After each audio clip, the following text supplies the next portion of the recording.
Mr. Polk, don't ever come to court again. Well, first of all, you on the bus, and I'm not going to have court with Mr. Polk on the bus. And then no. And then he got to put his ear up to the phone because he can't hear us because he's on the bus. And I'm trying to figure out why was he outside getting on the bus with his shirt off, logging into court with his shirt off. It was very rude and it was very disrespectful. If you can let me, I'm not going to have court with Mr. Polk on the bus. So, Ms. Stevenson, I don't know where he's on his way to, but I'll put him in a breakout room. But let's be clear, I won't have court with Mr. Polk on the bus. I will not have court with Mr. Polk on the bus. He's not listening. He's doing a whole bunch of stuff. He's not even looking at his screen. I mean, it's just so distracting. I can't imagine. So if you would please look at your screen and accept to join a breakout room. Don't have no attitude with me. Don't have attitude with me, because if you have attitude with me, it's just not going to work out for you, but it's going to work out for me. That's not gonna work out well.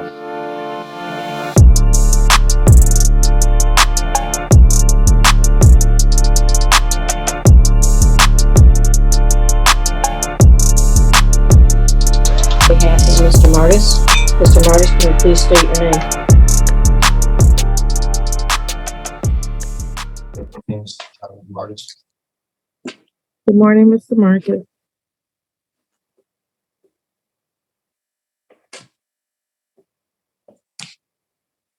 All right.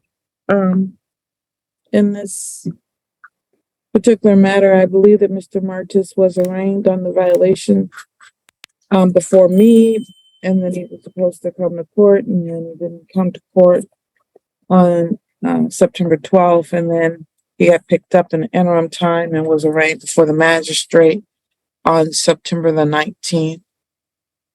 Mr. Martis, the allegations are that you were discharged from the MRT program on May 12th. You failed to drug test as directed, last testing on May 2nd, failed to report to probation for the past 90 days. That is a non-technical violation, which means that you could be subjected to the original maximum penalty.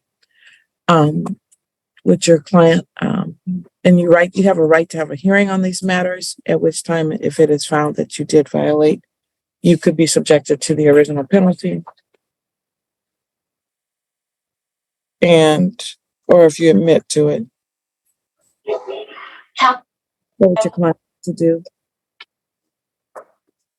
Your Honor, during this time period, there's been a breakdown in the attorney-client relationship. I'll be asking the court's permission to withdraw from this case.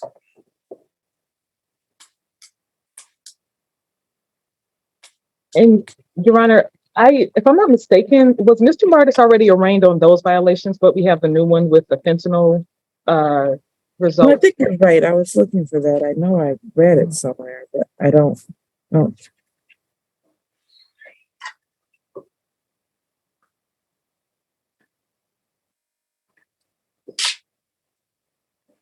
Ms. Johnson, is there another report? Good morning. So the violation that you read was the first violation, and then he has a second violation, which is the positive fentanyl test.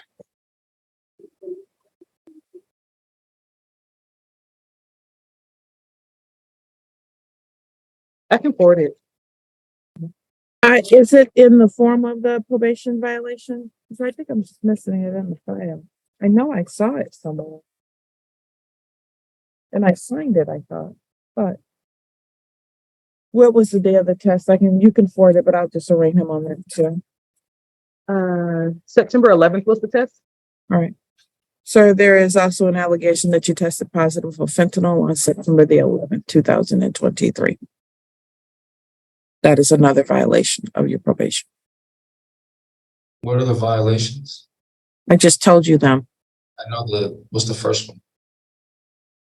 The MRT, getting hit, the MRT? The MRT program, you discharged on May 12th. You failed the test as directed, lab tests for May 2nd, and that you failed to actually report to probation for the past 90 days. Okay, well, yeah, we discussed that the last arraignment, and as far as after that arraignment, I did piss dirty at community corrections. Mr. Martis, I would advise you not to say anything at this point, okay? Because anything you say, you're on the record, can be used. So I would, Can I see counsel in the breakout room? sure. Mhm.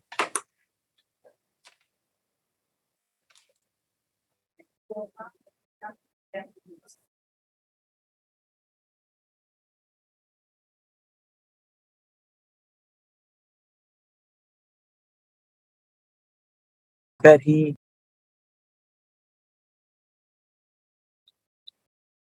No, not really.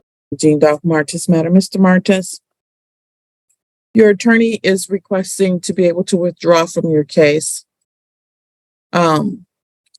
She's indicating that there's been a breakdown in the attorney-client relationship. Are you aware of that, sir? Yes, Your Honor. Do you believe that there's been a breakdown in the attorney-client relationship? I'm sorry? No, not really, but I keep messing up, so I mean, yeah.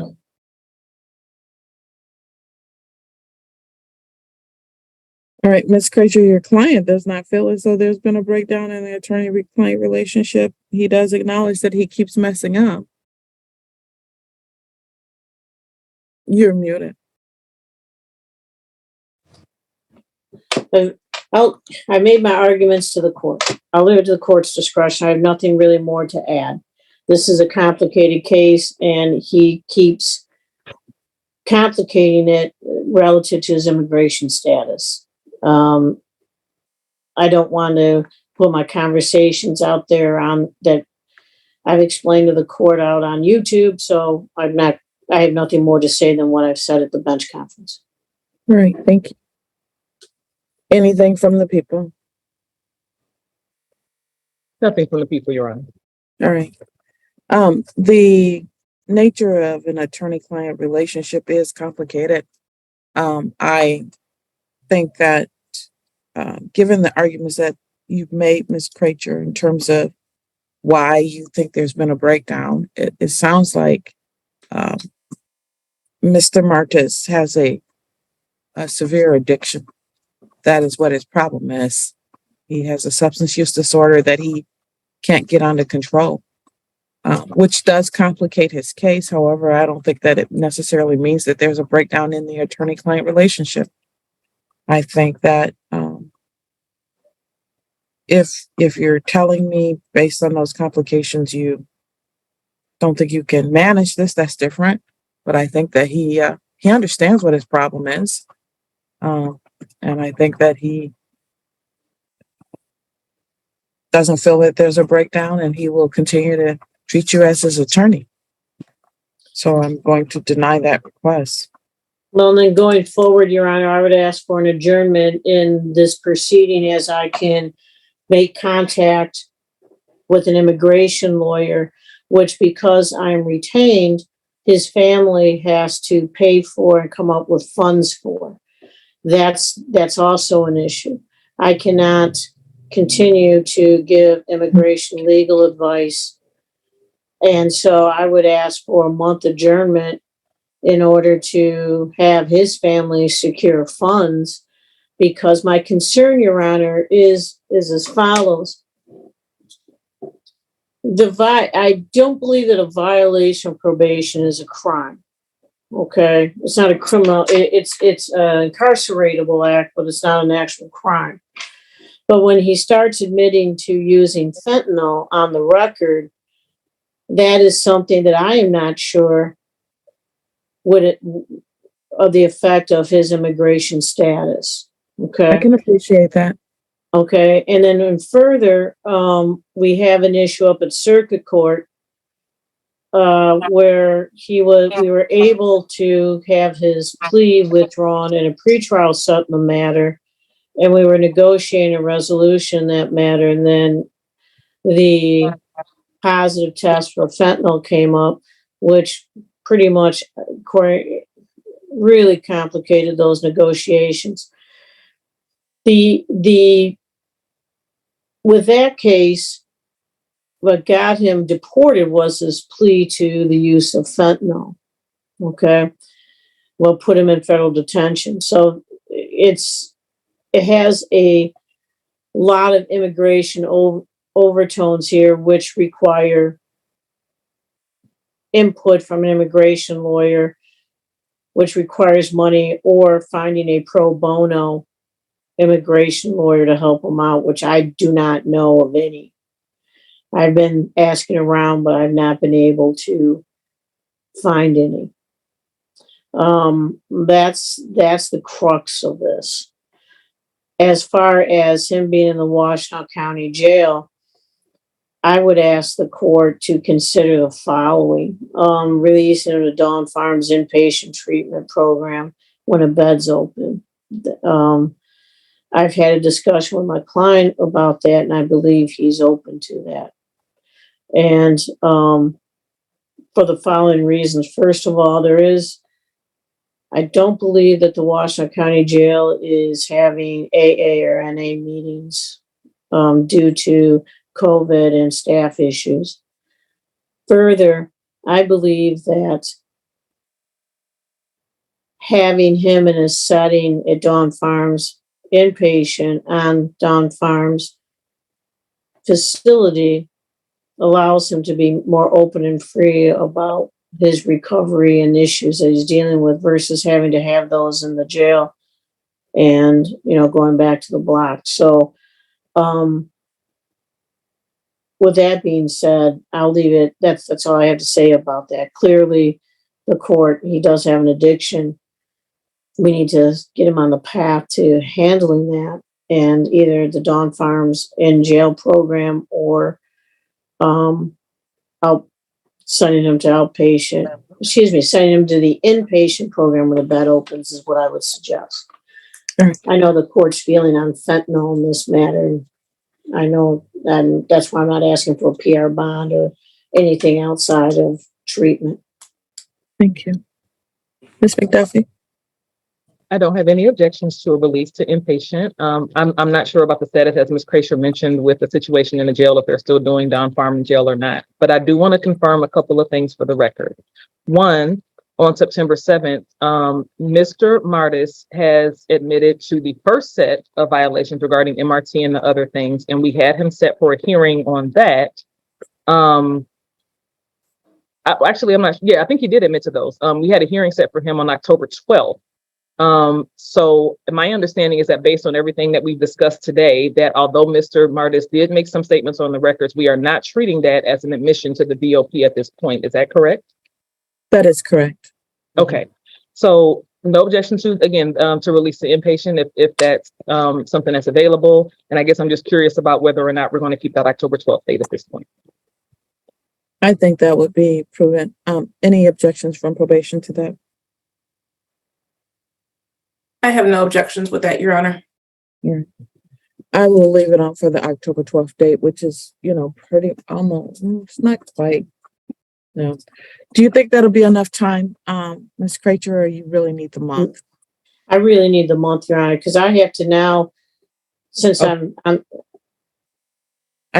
hear you. All right. So Can I say something? actually, if you're not pleading guilty today, sir, you cannot really say much today. All right. I'll do the October 23rd date instead. We'll just change it all to October 23rd.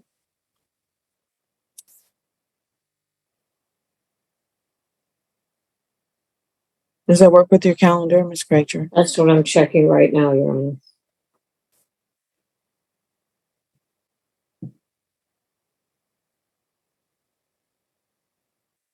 Your Honor, that does not work. I have a hearing at 9 a.m. What type of hearing, please? It's an evidentiary, hearing for a family court matter.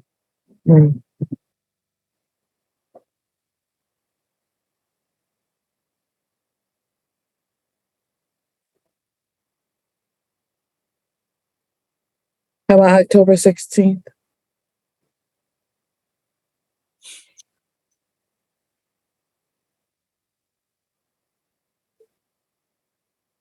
At what time, Your Honor? I'm sorry. I could do 10, I could do 11. I can do whatever you need, other than afternoon. Okay, let's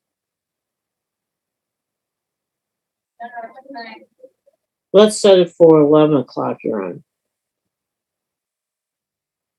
October 16th, 2023 at 11 a.m.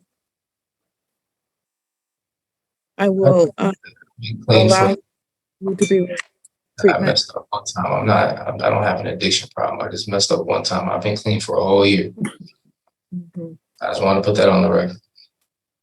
Yeah, I know I messed up though, and that is the problem, that you don't even recognize that you have one, Mr. Martis. no, I understand. I understand. That's why I took a bump on myself to stay sober for a whole year. You need to stop talking like your attorney advised you to, because anything you say here can be used in other courts. Okay.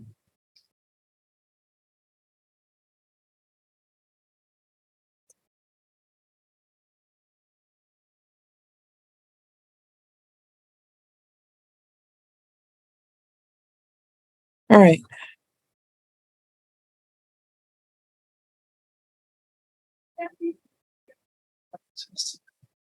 You may be released to Dawn Farm with a GPS tether prior to release. How long do I have left on probation?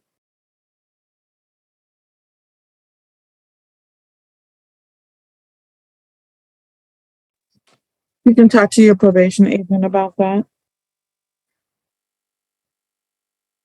How long you have left to us on probation is probably the least of your concerns right now, Mr. Martis. Your concerns should really be about your felony and whether you're getting deported. Those are huge concerns. That's why I want to get out so I can get to that, because I don't know how I'm gonna get the funds from my attorneys if I can't work. That's why I'm trying to talk and put things on the record so I can hopefully get out, not to inpatient, because that's not what I just said you could be released to inpatient. Sorry, what? I just said that you could be released to inpatient, Mr. Martis. Right, so I have to be in a program, right? And I can't leave I can't leave and work. You can't work if you're dead. I understand. Oh, I understand. Okay. I hear you. I can't produce any evidence today other than what I talked to complainants about. We're gonna have to do something though, by phone or something, because I'm going to, his bond Yes, is sir. revoked and he's gonna be put into custody immediately, but I can't do that without something verifiable on the record. I have a good number for it, so we can call him over. Okay, that's what we'll do. And you are Mr. Palmer, right? Okay. 21-38711 is now called, and you were here with John West, your attorney. Left hearing, we pled guilty and we get some affairs in order before he goes to custody. I'm gonna need the Mr. Pad, please. Do you know what they pled? It would have been 816. Probably in the degree. Yeah. Okay. We just been talking, right? I didn't know if it was something like it.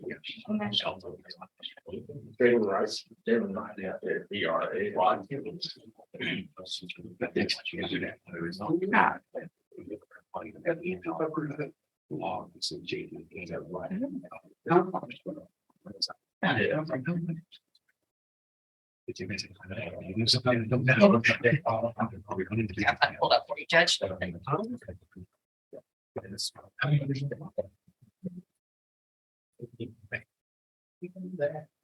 And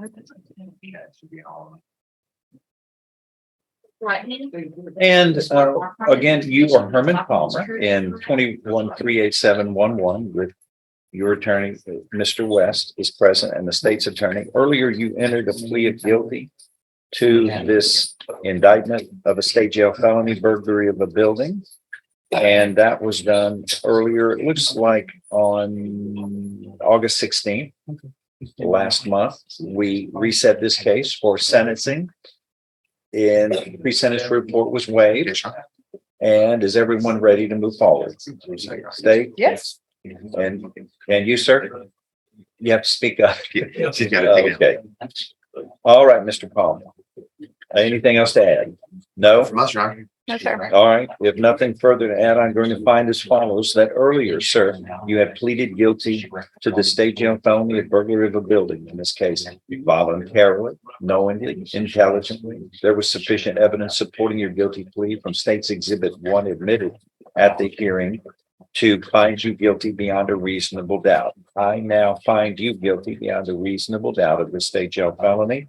I am following this agreement everybody's entered into, and you are hereby sentenced to confinement in the state jail for 18 months. You will, of course, be given credit for all time you have served on this. Anything else? That is all, sir. Thank you. For you.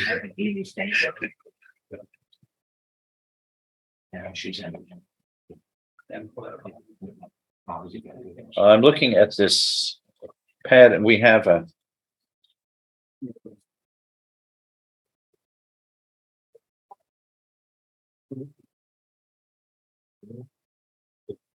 (22-39623) is now called the state of Texas versus Grayland. Right? You were Mr. Wright? Yes, sir. Present. Your attorney now. Terrence Allison Yes, is the attorney of record, but I know you're associated with Mr. Allison. I am. And you are, please tell us, present yourself for the record on the defendant's behalf. My name is Alan, MARIDIOUS. Okay. Alan from the And do you understand, Mr. Wright, that Terrence Allison is not here? You don't have Yes, any sir. objection Yes, sir. for his associate to be here with you, who is a licensed attorney at law. Yes, sir. Yes, sir. Okay, you ready? Earlier, you pleaded guilty here in this case to the second-degree felony of aggravated assault. Pre-sentence report has been prepared. Have the parties had an opportunity to review it? And are there any corrections or changes to it? I've had a chance to review it, and I'm not sure it would be a correction, but context of the defendant's version. He was asked what happened the day he committed the offense and stated I was locked up. And then goes on to say that did not elaborate any further. I believe it's a misunderstanding of what happened when he was arrested and detained. And that would make sense that he was locked up. And he didn't provide any further elaboration on it. And I guess there was miscommunication as well, because I did ask the probation office to let me know when the PSI was scheduled to happen. And What are you saying? I You're not ready? Or ready. Oh, okay. I wish I was present during the interview, because that would have been something that could have been cleaned up at that time. And then as well, juvenile history. This was a school fight. SRO officer probably cited him. We know how that goes. It's nothing that was truly a reflection of who he is today. Of course, we're here on a serious matter, but just want to provide context of that as well. Then for the employment history, he was full-time employed with the city of Beaumont, the water department. We entered the plea of guilt a month ago, 2 months ago. They found out about it and let him go. So up until the plea of guilt, he was fully employed. But other than that, I am okay accepting the report as is. Okay. What's that saying? We have no corrections or. All right, then it's made a part of the record. And the agreement is whatever sentence shall not exceed a cap of 10 years. So we know what there are several options there. Regular probation is not one. Deferred is. And then flat plan of no less than 2, no more than 10. I don't think there's another option. Not that I'm aware of. Go ahead. Defense, you may go first. I would like to call the mother if that would be an opportune time of this Go ahead. opportunity. Miss Catherine Fobbs. We just want her to step to the side of him or? Okay.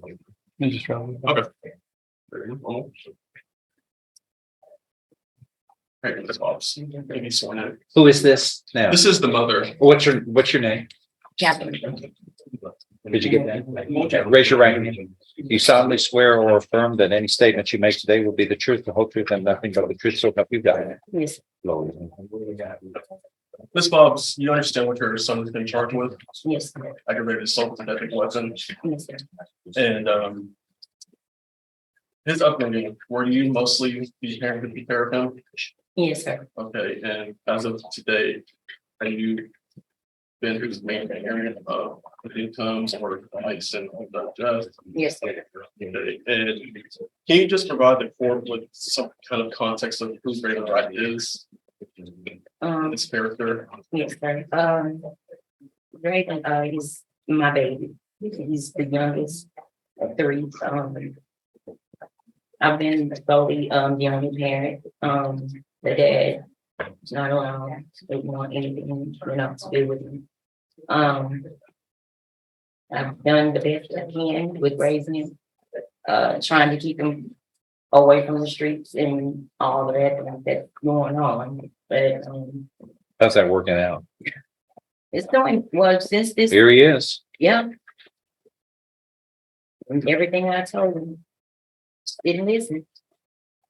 And since the incident that took place, has he kept a straight road or has there been? Oh, yeah. I think, I honestly think it scared him straight. I mean, he's at home, he's not running in the streets, and I think this is an eye open that, can't go around doing things and not be able to accomplish. And understanding the seriousness of this event, he is looking at 10 years possibly with the great state. Of course, you're the mother, you love your son. I do. But what would you think is the recommended punishment for this offense? I mean, as his mother, I would say, less time than that. I don't really know how all of this works. So, I mean, who wants to see their kid go to prison? So it could be 2 to 10, or it could also be probation. And you understanding who your son is, what would you think would be best for him? I mean, I would say probation. I mean, he's not a bad person. I mean, I think if he was constantly here for, a whole lot of cases and, I would say something different, but I would say that probation.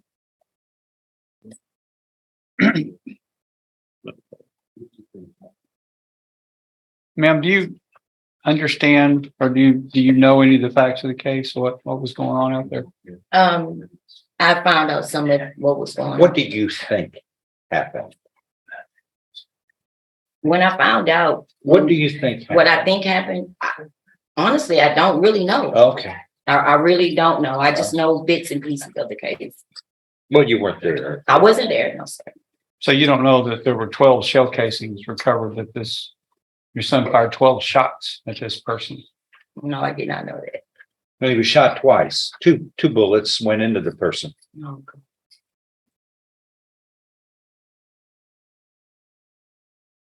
You didn't know that? No, sir.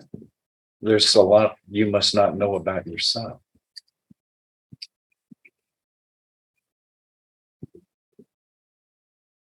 I don't have any further questions or do. What are you asking for? Yeah. Here. What are you asking for? Is probation or? Look at an probation with an understanding of the low risk assessment that was provided by the probation's office and lack of previous criminal history. Anything you want to say, sir? All I say, I know my action wasn't right, and If you find it, Which part? my action, as in my case, my aggravated assault with deadly weapon. I know what I did wasn't right. What did you do? Shot somebody. I shot somebody.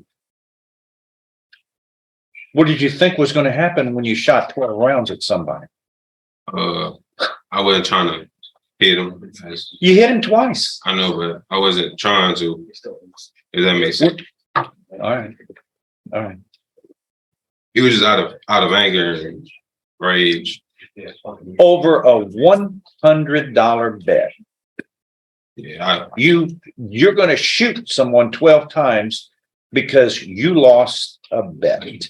Is that what this world has come to? no, sir. No. It's what your world came to. Yes, sir. But if I Well, can, that's what you are. yes, sir. But I don't think that justifies who I am as a person. Your actions do. Like mine, like his, like all of us. It's not Yes, sir. what we think we are or what we try to portray ourselves to be. It's the choices we make or our character determinations. Yes, sir. You made a choice to attempt to kill someone. Shooting 12 times at someone and shooting them twice over a $100 bet. Made a bet on a video game. You lost the bet for whatever purpose. You sent a text message to the victim stating you were on your way to pay him. You sent a second message telling him, come outside. So he goes outside, and this red or maroon four-door vehicle that you were in the passenger seat of and somebody else was driving, you fired 12 times at the victim, who sustained gunshot wounds to his left knee and his right calf. And he was in a wheelchair here at the time that this probable cause affidavit was prepared after he went to St. Elizabeth Hospital. But the point of the matter is this happens in the middle of a residential area. Yes, sir. So you come in shooting the town up when everybody's trying to live peaceably, and you are making a mess out of everything. So much for peaceful life here in Beaumont, huh? No wonder we get such criticism publicly, called the most dangerous place.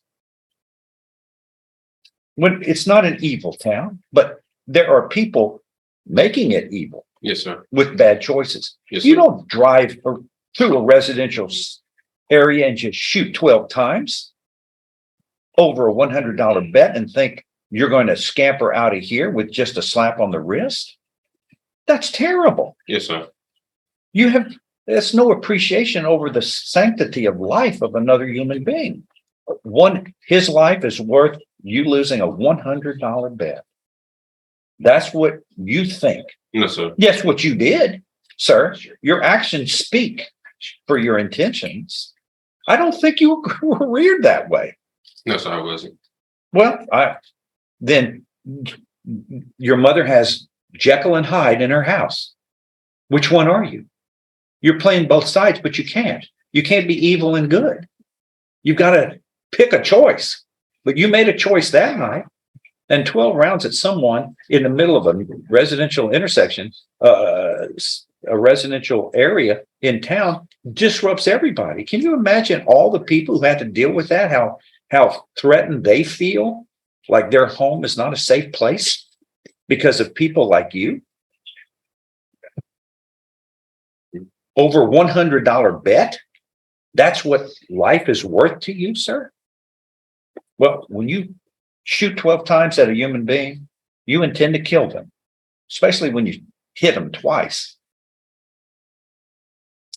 He's just lucky you're a bad shot. But that's about it. Yes, sir.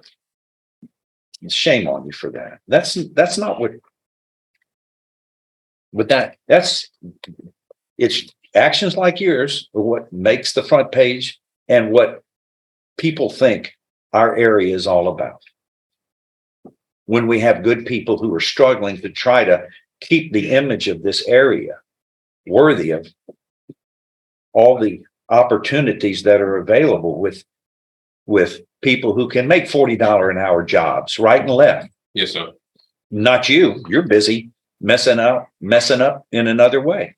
All you got to do is get an education, get a trade, and you're making six figures. Yes, sir. And not going to prison. Yes, sir. But you have a choice like everybody else. And I don't understand how one after another people decide they want to get a gun, get the drugs, and shoot it out in the middle of the streets. No, we're going to get law and order. It may be one step at a time, but this area is worth saving Yes, from sir. people who act like you. And it's terrible. You ought to be ashamed of yourself. Yes, sir, I am. Well, here's the problem with shooting somebody. You can't take the bullets back. Yeah, okay. Yes, sir. I know that. All right. Anything else? Anything? Judge, You know where I'm headed. I don't like this. This is bad. This is representation of bad acts that are not allowed without severe consequences on this court's watch. We can't allow this. He's not going to scamper out of here with, oh, I can do this and get probation. No way. No, he's going to be held accountable. I just We're want to say lucky. I was not The there. others weren't injured. I was there. I was not there that night. No. It's a serious matter. But since I met him and worked with him, he's been on time. There are appointments for conferences. He had full-time employment with the city of Oman. Showed up to work, went home, stayed out of trouble. And as I'm aware of today, there wasn't any violations of his bond conditions. How do you explain his conduct with all of that? His actions speak louder than what we're talking about. He can do that. He can do that 99% of the time, but if 1% he's shooting at people in the middle of residential areas over a $100 bet, I'm sorry. All of that kind of is a wasted effort when he can't have it. He can't say I'm 99% going to be good. I'm a 99% good person. It's that 1% that I put people in harm's way and shoot people. I'm speaking to the rehabilitation. I understand that from the punitive standpoint that he should be punished within the realms of law and order. But in terms of how can he be rehabilitated from the actions that he took, of course, he could have killed someone that night. And he did hit someone twice. And he had to go to the hospital and everything like that. But So the message then you think I should send, you put him on probation and everybody gets to shoot once at someone and put him in the hospital, shoot 12 times in residential areas, and you get the Draylen Wright rule. They get another chance. What's fair for one is fair for all. No, not on my watch. He's stepped way over the line on this. And he's lucky. He should be looking at 20 years. And actually attempted murder is another crime that could have been charged. Because that's what it is. Yes, honestly. My God, you would really attempted to murder another human, one of God's creatures. Can I ask you a question? Judge, your mind. Go ahead. So if the belt was on my side, I'm asking, like, what if I was in his shoes and he was in mine? What are you trying to ask? I'm trying to ask you is, What? I know what I did was wrong, but Okay, so what are you trying to ask now? Well, I don't understand this at all. Are you saying a bet, $100 bet justifies attempting to murder someone? no, sir, no, sir. All right, then I'd stay quiet because logic is not working for you. You're not using logic right. You're right. Anything else? If nothing further, I'm going to find you have pleaded guilty voluntarily. You are mentally competent to do so. You understand the consequences of pleading guilty. There's sufficient evidence supporting your guilty plea from State's Exhibit 1 admitted during your plea hearing to find you guilty beyond a reasonable doubt. I now find you guilty beyond a reasonable doubt. And I'm following this agreement. You are hereby sentenced to confinement in the institutional division of the Texas Department of Criminal Justice to serve a term of 10 years. There will be an affirmative finding that a deadly weapon, namely a firearm, was used in the commission of this offense. I wish for your family, who obviously is a role, this lady is certainly a role model. Yes, sir. For actions that you defied to take. You Yes, sir. should have acted more responsible. You shouldn't have been hot-headed, Yes, sir. and you shouldn't have taken a firearm, shot at a human being, shooting him twice in the middle of this city in a residential area and shooting 12 times. Yes, sir. Peace went right out the window with you. Yes, sir. And we're supposed to be living together peaceably. And we are not going to send a message that when you lose a $100 bet, you get to go shoot and attempt to kill somebody. No, we've got to be clear-headed. And we're going to be held responsible when our actions are that foolish. Yes, sir. I wish you would have done something differently. Yes, sir. Anything else? That is all.